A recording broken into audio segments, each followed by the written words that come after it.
días, hermanos, hermanas, Buenos días. a los que habitualmente nos reunimos en este local y también nuestras visitas que están con nosotros en esta mañana aquí y también nuestros hermanos a la distancia. A todos y cada uno un fraterno abrazo en Cristo Jesús, un saludo fraterno. Les sentimos siempre, decimos, ¿cierto?, cerca a pesar de la distancia. Vamos a abrir nuestra Biblia en el capítulo 7 de la segunda epístola del apóstol Pablo a los Corintios. Segunda a los Corintios, capítulo 7, versículo 10.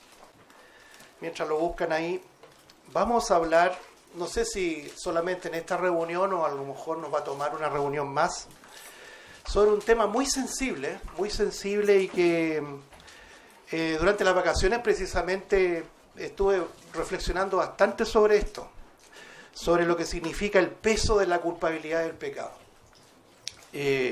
Lo vamos a mencionar más de una vez, pero estamos en un tiempo en que hay una especie de lo voy a decir así, una recatolización del Evangelio.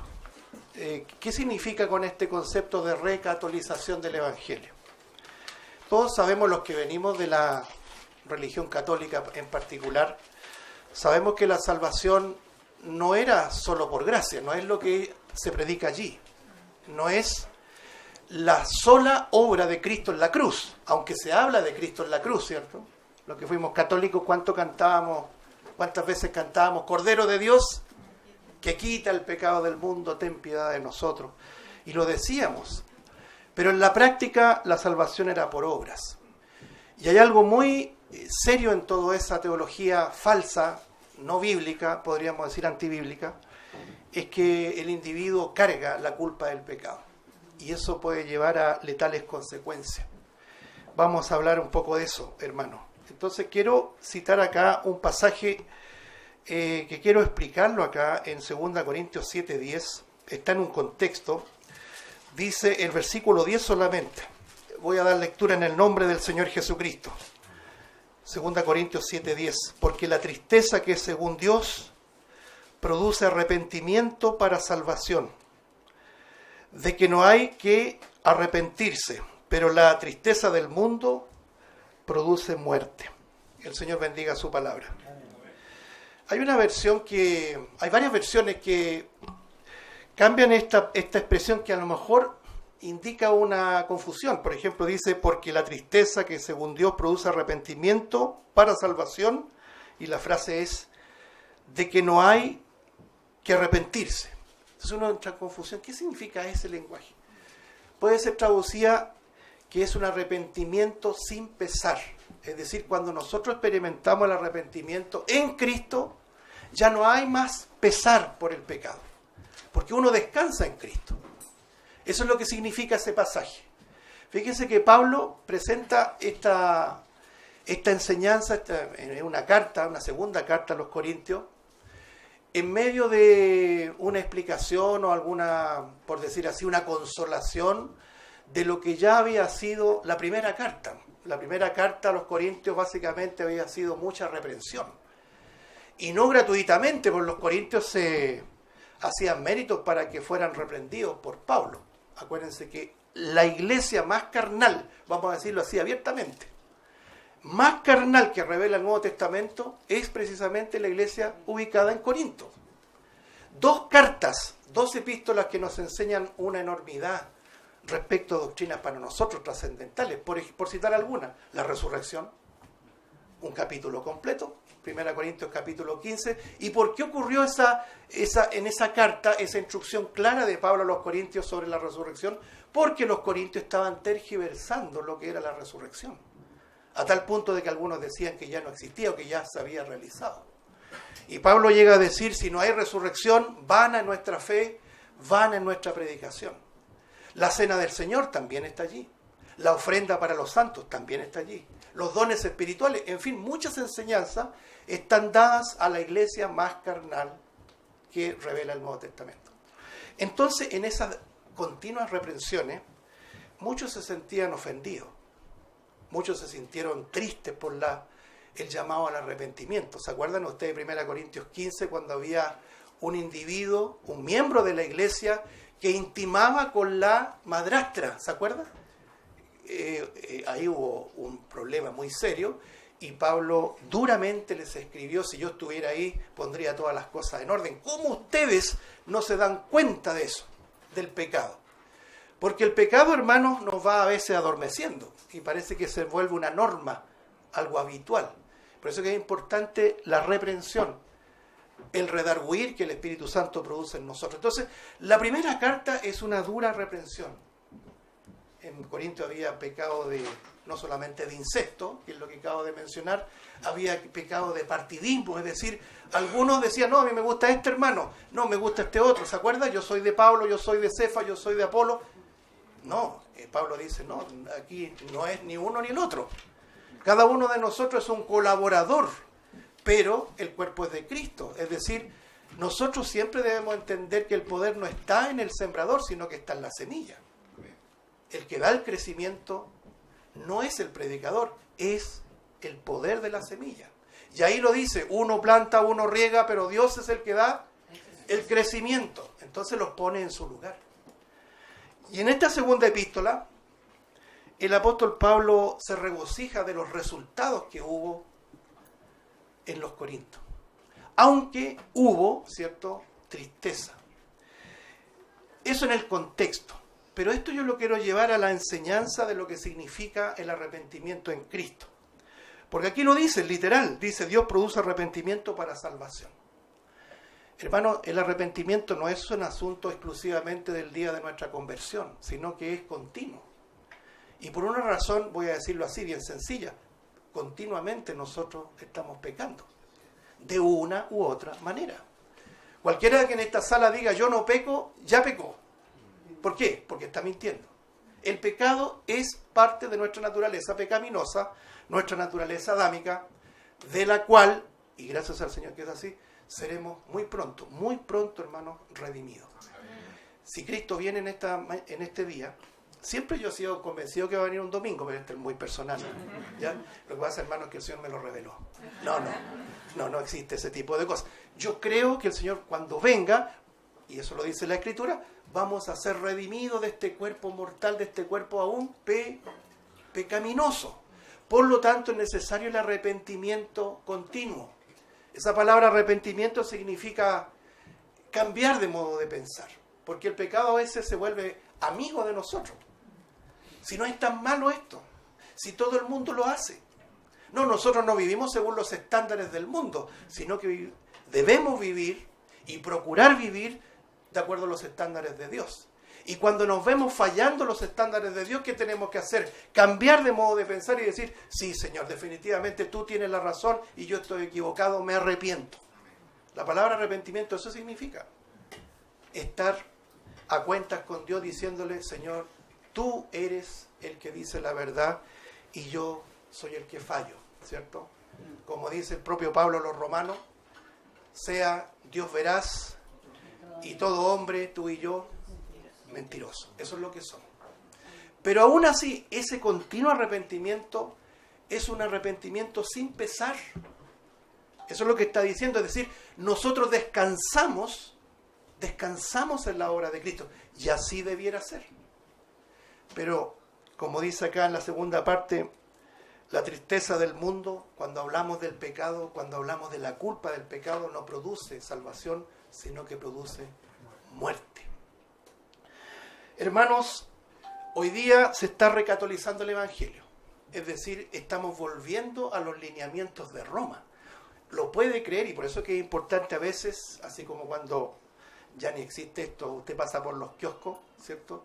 Venden juguetes, sándwiches, y ya no hay diarios como antes, porque todo es digital. El comentario absurdo que estoy diciendo, pero para que se entienda, uno tiene que informarse de lo que pasa, y uno ve que en la iglesia evangélica lo que está ocurriendo es que está volviendo al pensamiento católico. Salvación por obras. Salvación culposo. Culposa, es decir, llevando la culpa. Eso es un pecado tremendo, hermano, y eso es lo que con la ayuda del Espíritu Santo quiero compartir. Lo primero, hermanos, definir esto, definir la culpa. ¿Qué significa la culpa del pecado? Mi convencimiento, hermano, es que una de las aristas del pecado más letales es precisamente el peso de la culpa. Es el peso que produce la transgresión cuando pecamos, cuando transgredimos la santa ley de Dios. Porque la santa ley de Dios es la expresión más pura del carácter santo de Dios. Y nosotros cada día, de una u otra forma, de otra forma, estamos siempre transgrediendo el carácter santo de Dios. Y inmediatamente viene la culpa del pecado, el peso del pecado. ¿Y qué tenemos que hacer nosotros como creyentes? ¿Acudir dónde? A la sangre de Cristo, a la obra de la cruz. Ahí descansamos nosotros. Y mañana otro día. Por eso que las misericordias de Dios se renuevan cada día. Yo me pregunto, hermano, ¿qué haríamos? ¿Qué haríamos si un día no se renovara esta misericordia? Lo dijo Jeremías, ¿cierto? Escribiendo Lamentaciones. Porque por las misericordias... ¿Sí? ¿Bien dijo? Sí. Lamentaciones, ¿no? A veces me equivoco y sigo de largo. Por eso que es bueno que me vayan corrigiendo. Lamentaciones dice, de no ser por las misericordias de Dios, todos nosotros hubiésemos sido consumidos. Entonces vivimos en torno al peso del pecado, a la culpa del pecado, con la gran diferencia de que esa tristeza que produce la culpa del pecado, para nosotros siempre es salvación. ¿Por qué? Porque descansamos en la obra todo suficiente de Cristo. Eso es lo que nos distingue del resto de los religiosos, hermanos. Ni siquiera te distingue virtudes tuyas. Uno debe decir, yo tengo más virtudes que un inconverso. A veces es al revés. Uno encuentra gente del mundo más cordial, más transparente, más leal inclusive, pero tienen una diferencia enorme con nosotros. Llevan la culpa del pecado. Nosotros hemos sido librados, redimidos de la culpa del pecado en una posición en Cristo y una acción permanente, es decir, cada día somos liberados de la culpa del pecado. Y así debe ser. Todo ser humano, hermano, sea creyente o no, experimenta ese peso, esa culpa del pecado. Mire, vámonos a Romanos, por favor, capítulo 2. Romanos capítulo 2. Mientras lo buscan, Romanos capítulo 2, esta exposición sistemática del apóstol Pablo respecto al pecado, en donde pone a religiosos y no religiosos en la misma vara. Aquí no por ser religiosos somos mejores. Pablo llega a decir en el capítulo 3, ¿somos nosotros mejores que ellos? Y siempre lo aclaramos, ese nosotros significa los creyentes, le está hablando a la iglesia en Roma. Somos, digamos así como en sentido local, ¿somos nosotros los que estamos aquí en este local mejores que nuestros vecinos que no tienen ningún interés en ir a ninguna iglesia? La respuesta es clara, categórica, rotundamente no, en ninguna manera, no somos mejores. Pero somos enormemente privilegiados, ¿eh? De que el Señor se haya llevado la culpa del pecado, el peso, la mochila enorme del pecado. Miren, hermano, antes de leer el texto, el propósito de este estudio que me motivó durante las vacaciones, es algo que yo he mencionado ya por años en esta asamblea. El avance de un movimiento que se llama neocalvinismo, ¿cierto? ¿Me han escuchado hablar de eso? Que se distancia del movimiento calvinista clásico, pero en definitiva, una de las cosas que lleva en su enseñanza, en su doctrina, en su teología el neocalvinismo, es el mal manejo, permítame decirlo claramente, el mal manejo del asunto de la culpa del pecado. Y es cosa que usted lo descubra. Cuando usted escucha a un predicador neocalvinista, más que mirar el Gólgota, que es donde está nuestra salvación, el monte de la calavera, el monte del Gólgota, es nuestro descanso. En nuestra redención, ver a Cristo muriendo ahí, es decir, Cristo quiso pagar el precio de mi salvación. Hazlo eso personal, de nuestra salvación. Nosotros vamos a vivir y morir mirando el Gólgota.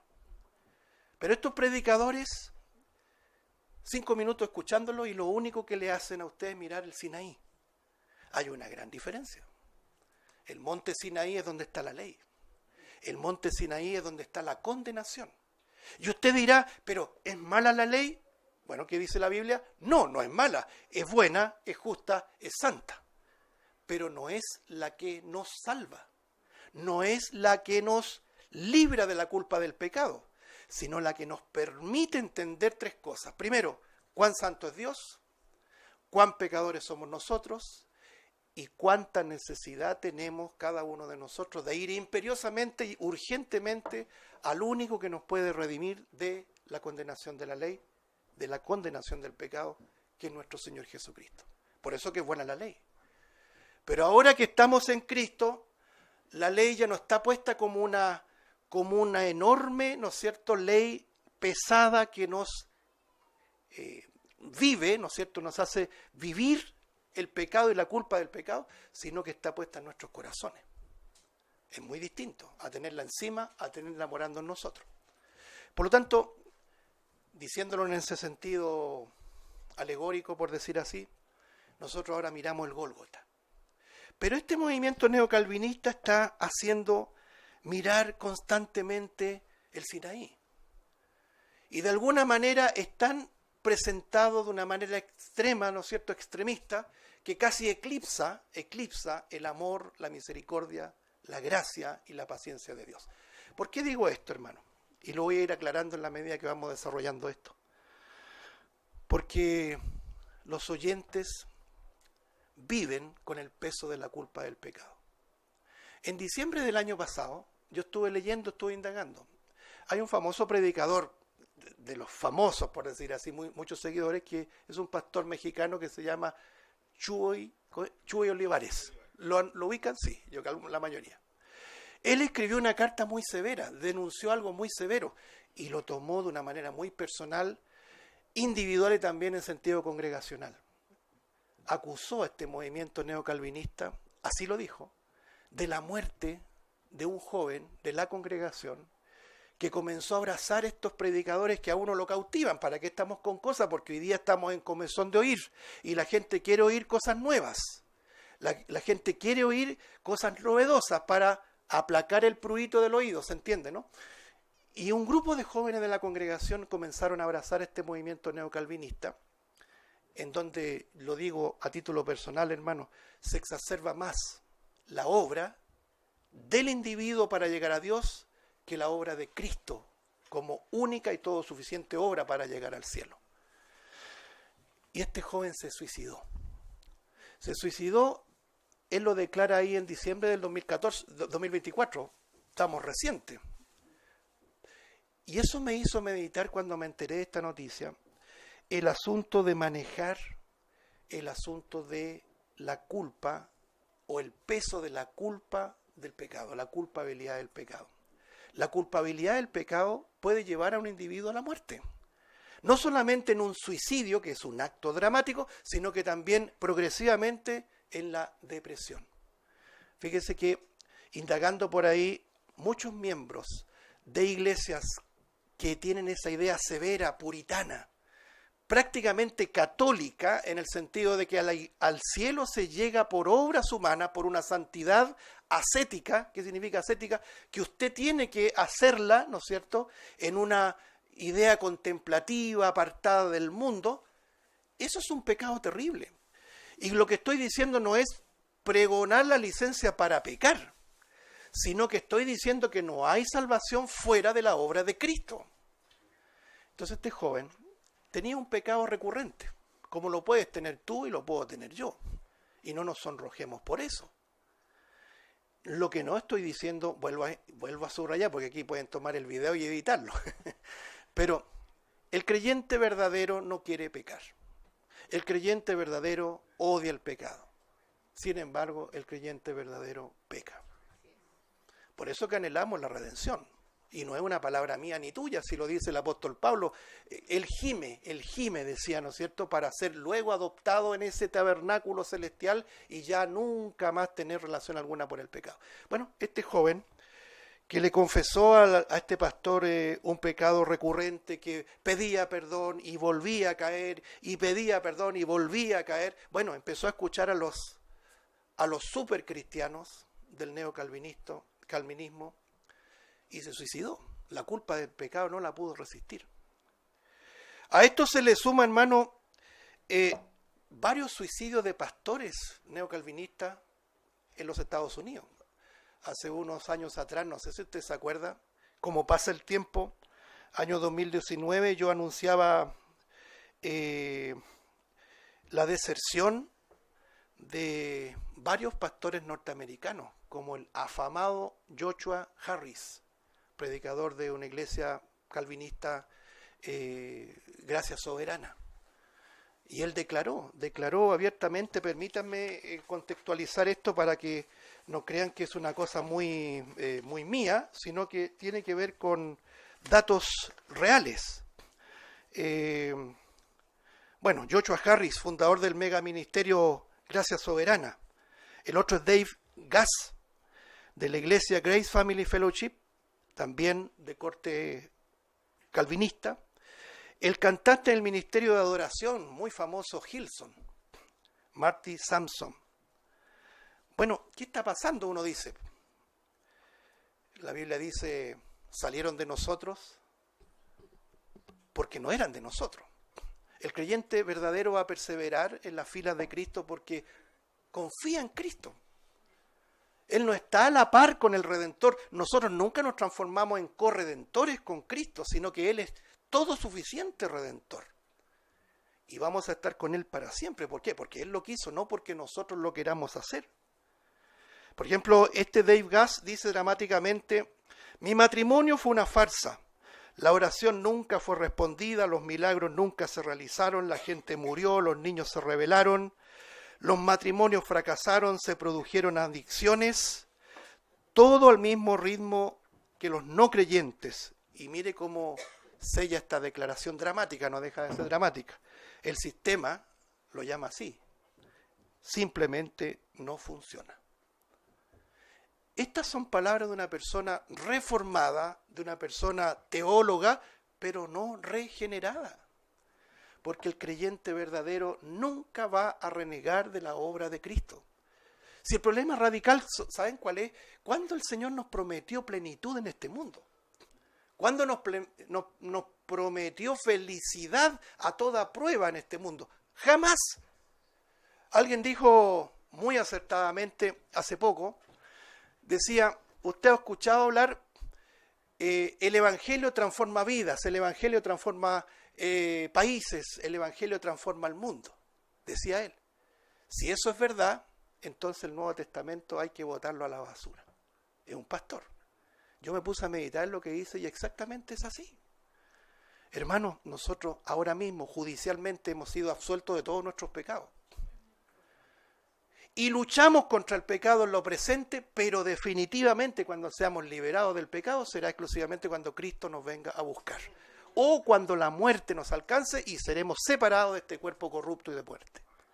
No podemos llevar la culpa del pecado, hermano. No podemos llevar la culpa de los fracasos por causa del pecado. Todo esto que menciona este señor es producto del pecado. Pero esa culpa se la llevó Cristo. Ahora, este señor Joshua Harris en lo particular hablaba, por ejemplo, de lo que significa su divorcio, también fracasó. Habló de lo que significa los problemas de la homosexualidad. Entonces llegó un momento que dijo él, basta, yo abandono esta vereda y voy a transitar por una nueva fe. Le llamó una nueva fe. ¿Qué nueva fe puede haber sino la fe de Jesucristo? Y la fe de Jesucristo, el Evangelio le llama al pecado pecado, no lo puede ocultar. El problema es que él mismo no pudo soportar el peso del pecado, la culpa del pecado. Ahora, Joshua Harris, que escribió libros, dio conferencias no a 50, 100 personas, hermano, a miles, 4.000, 5.000 o más personas. Volvió atrás. La Biblia lo llama apóstata. Suena duro decirlo, pero el que vuelve atrás y reniega de la obra de Cristo es un apóstata. Pero ¿cuál es el problema raíz? No es juzgarlo a él o a los que he mencionado. Es decir, el gran problema, mis hermanos, es cuando no se habla sobre este asunto delicado que es la culpabilidad del pecado. Y quiera Dios que ninguno de los que estamos aquí cargue con el peso de la culpa del pecado. Romanos capítulo número 2 dice así, vamos a dar lectura. Romanos capítulo número 2, versículo 1 en adelante. Mire cómo Pablo trata al hombre en sentido general. Por lo cual eres inexcusable, oh hombre, quien quiera que seas tú que juzgas, pues en lo que juzgas a otro te condenas a ti mismo, porque tú que juzgas haces lo mismo. Hace un tiempo falleció un gran predicador también, que era Rabí Zacarías. No sé si alguien lo conoce. Bueno, uno que tiene que estar al día con todo esto, porque hay responsabilidades, pues hermano. Preservar el rebaño de la verdad, y preservarlo en la verdad y preservarlo de la mentira. Este Rabí Zacarías, un ministerio enorme, terminó sus días lamentablemente una enfermedad letal, ¿cierto? Terminal, terminó con su vida y después se descubre todo lo que pasaba en su vida. Y resulta que su doctrina también era implacable. La doctrina de las obras, la doctrina, ¿no es cierto?, de la santidad, eclipsando la obra de Cristo de alguna manera. Pero al final queda descubierto lo que somos, hermano. Es como cuando estuvimos estudiando vasos de barro. Ninguno de los hombres que estudiamos o mujeres que estudiamos fue impecable en su conducta, sino que muestra siempre la fragilidad, la debilidad, ¿no es cierto?, de la naturaleza pecaminosa. Entonces este texto es muy, muy sabio, ¿eh? Eres inexcusable, hombre, tú que juzgas a otros y tú eres igual que el otro. Que el Señor nos ayude y nos revista de humildad respecto a esto. Versículo 2 dice, más sabemos que el juicio de Dios contra los que practican tales cosas es según verdad. Y piensas esto, hombre, tú que juzgas a los que tal hacen y hacen lo mismo, que tú escaparás del juicio de Dios, o menosprecias las riquezas de su benignidad, paciencia y longanimidad, largo ánimo, ignorando que su benignidad te guía al arrepentimiento. Verso 5. Pero por tu dureza y por tu corazón no arrepentido atesoras para ti mismo ira para el día de la ira y de la revelación del justo juicio de Dios. Una pregunta, una pausa ahí. ¿Usted le ha predicado alguna vez a una persona profundamente religiosa? ¿Cómo son las personas religiosas? ¿Cómo se creen? Se creen justas, se creen buenas. Creen que por sus actos, ¿cierto?, van a llegar al cielo.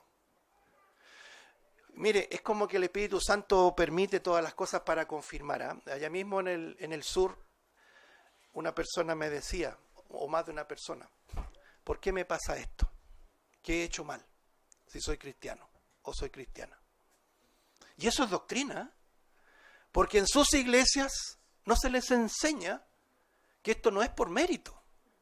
Pero sin embargo, hay himnos que cantan de la gracia de Dios, hay himnos que cantan de la misericordia de Dios, pero en lo personal se sigue llevando un evangelio culposo, un evangelio con la carga de la culpabilidad del pecado. ¿Por qué me llegó esto? ¿Por qué tengo esta enfermedad? ¿Por qué padezco esto si soy cristiano? Entonces, la gente religiosa se cree buena. Pero si algo está haciendo el evangelio con individuos que son verdaderos hijos de Dios, es precisamente lo contrario. No se sienten buenas personas, sino que saben muy bien que son pecadores y que solo la gracia de Dios les va a llevar al cielo. Entonces, sigamos leyendo. Romanos capítulo 2, versículo 7. Vida eterna a los que, perseverando en hacer bien, buscan gloria y honra e inmortalidad, pero ira y enojo a los que son contenciosos y no obedecen a la verdad, sino que obedecen a la injusticia. Tribulación y angustia sobre todo ser humano que hace lo malo, el judío primeramente y también el griego, pero gloria y honra y paz a todo el que hace lo bueno, al judío primeramente y también al griego. Cuando habla la expresión al que hace lo bueno, no lo interprete y no lo entendamos como una obra. Hacer lo bueno tiene un solo nombre, estar en Cristo. La multitud le preguntaba al Señor, muéstranos las obras de Dios y nos basta ahí. ¿Y sabe cómo le responde el Señor? Esto está en Juan 6. Esta es la obra de Dios, que creáis en el que Él ha enviado. Eso es lo único bueno que podemos hacer, refugiarnos en la obra de Cristo. El resto son obras muertas. Versículo 11. Porque no hay acepción de personas para con Dios. Es decir, no hay privilegios para algunos y para otros no. Él nos mira a todos igual, hermano. Por eso cuidado con sentirnos mejores que los inconversos. Nosotros glorificamos al Señor porque tenemos privilegios en Cristo. Una salvación tan grande, tan segura, ¿cierto? Pero no somos mejores en el concepto moral, muchas veces, o cívico. No. Versículo 12. Porque todos los que sin ley han pecado, note, sin ley también perecerán, y todos los que bajo la ley han pecado, por la ley serán juzgadas. Porque no son los oidores de la ley los justos ante Dios, sino los hacedores de la ley serán justificados. Porque cuando los gentiles que no tienen ley hacen por naturaleza lo que es de la ley, estos, aunque no tengan ley, son ley para sí mismos. Verso 15, mostrando la obra de la ley escrita en sus corazones y dando testimonio su conciencia, y acusándoles o defendiéndoles, dependiendo de la situación, sus propios razonamientos, sus razonamientos.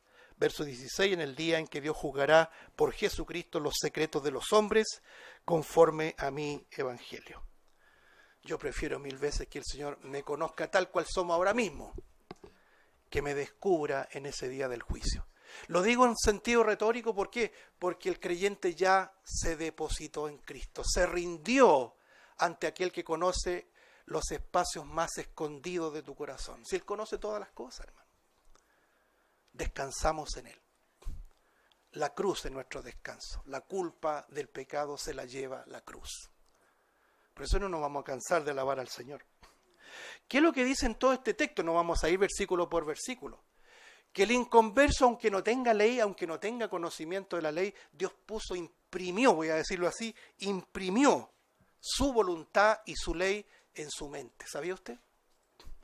Usted puede traer acá al más grande de los ateos, pero él sabe muy bien lo que es bueno y malo. Aunque diga no existe Dios, yo hago lo que quiero, él sabe muy bien lo que es bueno y malo. Y los científicos, los médicos, los que han estudiado el cerebro, la conformación del cerebro, descubrieron que hay una zona del cerebro, ¿no es cierto? O el cerebro, por decir así, se divide en dos secciones. Lo voy a decir muy simple, porque no soy experto tampoco. Si no me voy a meter en, como se dice, en la pata de los caballos. El cerebro se divide en una corteza cerebral y en un tronco cerebral. En el tronco cerebral está esa memoria básica, la que nos permite respirar, la que nos permite caminar, ¿cierto? Cuando tenemos que hacer movimiento, etcétera, nuestras necesidades, ahí está, el tronco cerebral. Pero la corteza cerebral, ahí está el juicio, está, y me atrevo a decirlo, está la ley de Dios, la que te acusa, la que te dice, has obrado mal. ¿Sabes lo que hace el hombre inconverso para acallar la corteza cerebral? Es decir, la ley que está puesta, impresa aquí en nuestras mentes, tiene que evadir, tiene que anular, tiene que inhibir la corteza cerebral con drogas, con alcohol, con vida licenciosa, que le va a durar muy poco. ¿Y qué tiene que hacer? Vuelve una nueva dosis para que eso no le acuse. ¿Y qué está haciendo ese individuo? Cargando el enorme peso de la culpabilidad del pecado. Por eso, el que empieza a delinquir, no solamente delinque, tiene que hacer uso de estupefacientes para aplacar la voz, comillas, de la conciencia, que es la ley de Dios en definitiva, que le acusa. Hermanos, aquí es cuando llegamos a un punto muy importante. ¿Es buena o mala la culpa del pecado? ¿Qué dicen mis hermanos? ¿Es bueno o malo experimentar la culpa del pecado? Es bueno, pero no podemos vivir con la culpa del pecado. El Señor tiene que llevarse nuestra culpa, si no vamos a ir de mal en peor. No sé si se va entendiendo. Por ejemplo, vámonos a Juan capítulo 16.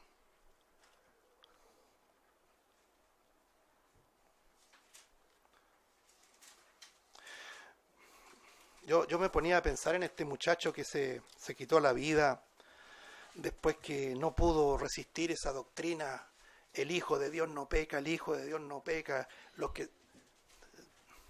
Yo no culparía, porque Chuy Olivares se fue directamente contra Miguel Núñez, Michelén y todos los famosos neocalvinistas. En lo personal yo no lo haría así, pero sí la doctrina creo que es un poco destemplada, un poco extremista. Por ejemplo, Paul Washer, ¿quién conoce a Paul Washer acá? Él dice que a sus hijos no les permite ir al mall. Bueno, si él lo puede hacer, bien por él, pero ese estándar no lo puede aplicar a la iglesia. Es como decir, vivamos en una especie de monasterio.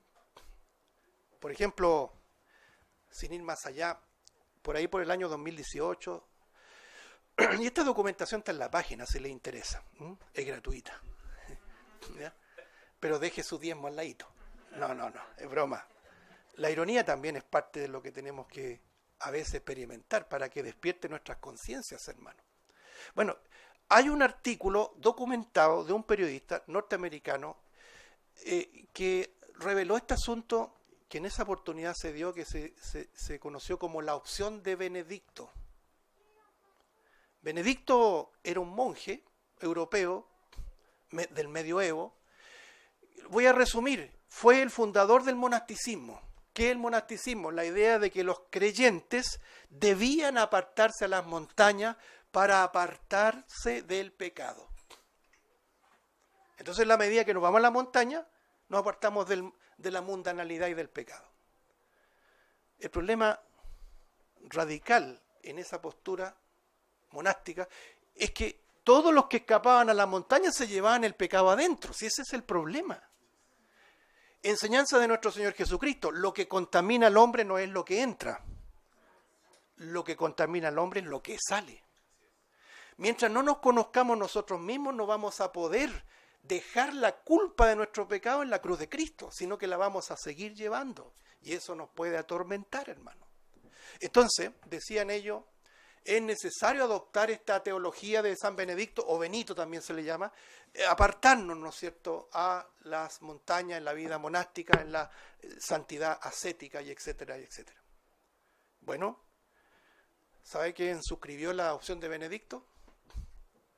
John Piper, neocalvinista. Matt Chandler, neocalvinista. Albert Moller, neocalvinista. Y suma y sigue. No, mis hermanos, el Señor dice, no ruego que los quites del mundo, pero que los guardes del mal. ¿Cómo podríamos ser luz si nosotros vivimos en una burbuja? Uno como padre quisiera preservar a sus hijos. Los voy a meter a homeschool. ¿Ha escuchado hablar de homeschool? Les enseño en la casa y que no se relacionen con los pecadores. Suena bien, suena lógico, pero ¿es lo que Dios quiere de nosotros? Bueno, veamos lo que dice aquí en Juan capítulo 16, hermano. ¿Sí? 16, muy bien. Versículo 8. Voy a tomarlo del versículo 7 mejor. Dice así, Juan capítulo 16, verso 7. Pero yo os digo la verdad, os conviene que yo me vaya, porque si no me fuese el Consolador, es una referencia al Espíritu Santo. Esta palabra original es Paracleto, que significa aquel que nos va a estar consolando toda nuestra vida de cristianos hasta que Él nos venga a buscar y nos redima de la presencia del pecado. ¿Quién de nosotros no necesita este Consolador? ¿Quién de nosotros no necesita este Paracleto? Entonces dice, es necesario que yo me vaya para que venga este Consolador, para que venga el Espíritu Santo. Si no, el Consolador no vendría a vosotros, mas si me fuere, os lo enviaré. Esta es la parte medular del tema. Versículo 8. Y cuando Él venga, convencerá al mundo ¿de qué? De pecado, de justicia y de juicio. Detengámonos allí. Pecado, justicia y juicio. Eso tiene un peso. El peso de la culpabilidad. Hermanos, ¿qué es lo que hace el Evangelio cuando viene en primer lugar a un individuo? Le convence de pecado. le pone el peso de la culpa del pecado. Eres culpable. Pero la pregunta es, si el Señor nos deja allí, con el peso del pecado, con la culpa del pecado, o el Evangelio tiene algo más. Porque podríamos decir, el Espíritu Santo nos convence de cuán pecadores somos, del concepto de la justicia implacable de Dios y aún más del juicio de Dios, lo que leíamos en Romanos 2. Porque ningún hombre se va a zafar del juicio de Dios. Y uno dice, pero ¿cómo si usted está diciendo que somos salvos? Bueno, nosotros estamos en Cristo. Y el juicio de Dios fue satisfecho en la obra de Cristo. Y eso es lo que nos garantiza nuestra salvación. Entonces, el Señor no solamente nos pone el peso de la culpabilidad del pecado, sino que inmediatamente presenta la única, y permítame enfatizarlo, la única salida alternativa al peso, la culpabilidad del pecado que nos puede llevar a la muerte. Ya no vamos a alcanzar a verlo esta mañana, pero vamos a abordar, yo creo, la próxima semana, Dios mediante, lo que significan dos personajes de la Biblia. Uno que murió por la culpa del pecado y el otro que experimentó el arrepentimiento para salvación. ¿Quiénes creen que son esos personajes? Judas y Pedro.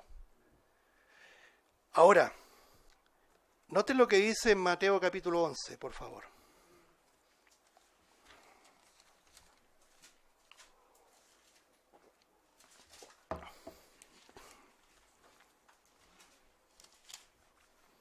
Yo, hace muchos años atrás con mi familia, bueno, éramos menos, ¿cierto?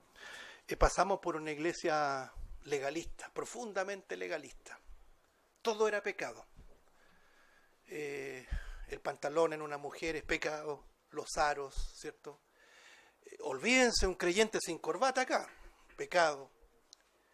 Ir al cine a ver una película, La Guerra de las Galaxias, no sé, ¿cómo? Eso es pecado. ¿Ya?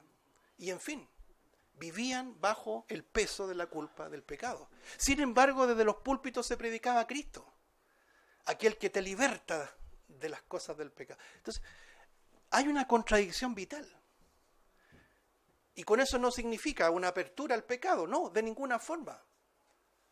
Significa que el creyente verdadero, en una expresión natural y espontánea, va a ir creciendo en santidad de manera personal y en gracia, no en legalismo, ¿cierto?, culposo, en donde mucha gente tropieza. Si este es un evangelio católico disfrazado de evangélico, es lo mismo. Lo único que nos faltan las mandas aquí, las autoflagelaciones. ¿Ya? Mire, Mateo capítulo número 11, versículo 28. Un pasaje muy conocido. Venid a mí, todos los que estáis trabajados y cargados. ¿Y qué más dice? Y yo os haré descansar. Llevad mi yugo sobre vosotros y aprended de mí, que soy manso y humilde de corazón, y hallaréis descanso para vuestras almas, porque mi yugo es fácil y ligera mi carga. Esto, hermanos, no lo pueden entender los sabios y los entendidos. Por ejemplo, si usted lee el versículo 25, en aquel tiempo respondiendo Jesús dijo: Te alabo, Padre, Señor del cielo y de la tierra, porque escondiste estas cosas de los sabios y de los entendidos y las revelaste a los niños. Verso 26, sí, Padre, porque así te agradó. Hermano, fíjese que el versículo 28 no comienza con una invitación. Yo me acuerdo, era joven, era la mitad de hora.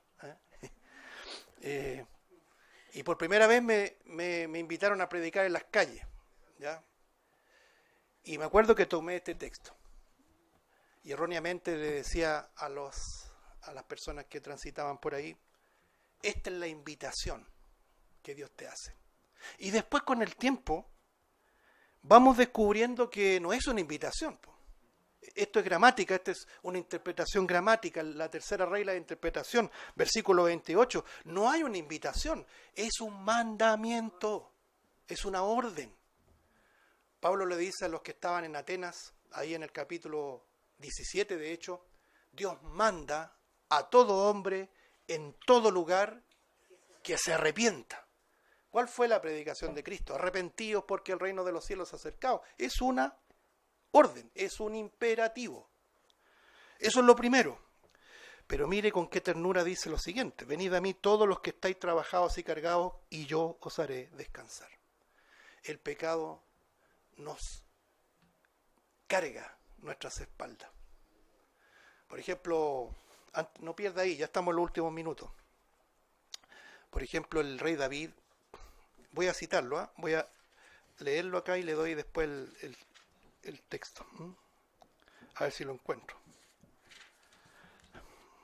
El rey David decía así: bienaventurado aquel cuya transgresión ha sido perdonada y cubierto su pecado.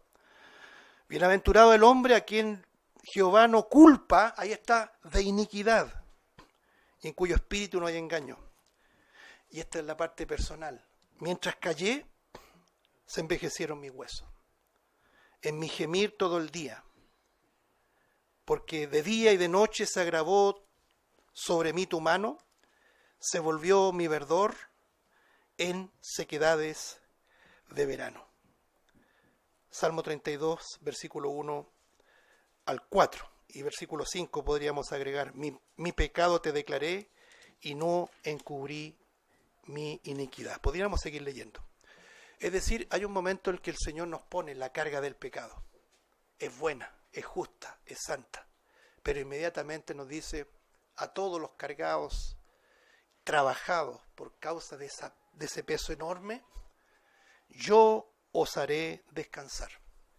Es decir, hermano, es un pecado tremendo, a propósito de pecado, pretender humanamente llevar la culpa. Purgar pecados, ¿qué es eso, hermanos? El autor de Hebreos dice: ¿cuánto más castigo merecerá al que pisoteare la sangre del Hijo de Dios? Si la sangre del Hijo no fue derramada en vano, fue derramada para librarnos del pecado, de la condenación del pecado y del peso de la culpabilidad del pecado. Debemos vivir vidas cristianas alegres, hermano. No viviendo bajo ritos, bajo legalismos, bajo cosas que en definitiva no es otra cosa que pretender agradar a Dios por obras. Y lo peor, llevar en sí mismo la culpa del pecado. Él nos promete descansar en Él, en nuestro descanso, en nuestro reposo, lo que los fariseos no podían ver. Porque ellos decían: has transgredido el día de reposo. Eso es pecado, está en la ley. Porque ellos miraban solamente hacia atrás, miraban el Sinaí. Y el Señor sanó una vez en día de reposo. Este transgredió la ley. Y no pudieron ver que Él en sí mismo era el reposo. Ese es el velo que tienen, por ejemplo, los adventistas del séptimo día. Ellos dicen que guardan el sábado, que dicho muy de paso es una parodia, porque guardar el sábado era una serie de prohibiciones, de restricciones. Bueno, ellos no comen cerdo, miren lo que se pierde. Y muchas otras cosas. ¿Y por qué? Y en esto es serio. El problema de ellos es que todavía llevan el velo de la ley, el velo de Moisés. Todavía siguen mirando el Sinaí. No, hermano, nuestra mirada, nuestra óptica, nuestra perspectiva es el Gólgota, Cristo Jesús, la obra de la cruz. Y nada más que la obra de la cruz. Termino, hermanos, en esta mañana con el tremendo pasaje de Juan 8.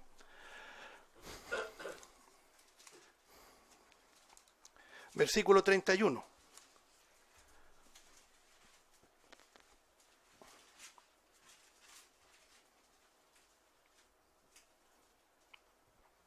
Dice así, Evangelio de Juan capítulo 8, verso 31. Dijo entonces Jesús a los judíos que habían creído en Él: si vosotros permanecéis en mi palabra, seréis verdaderamente mis discípulos.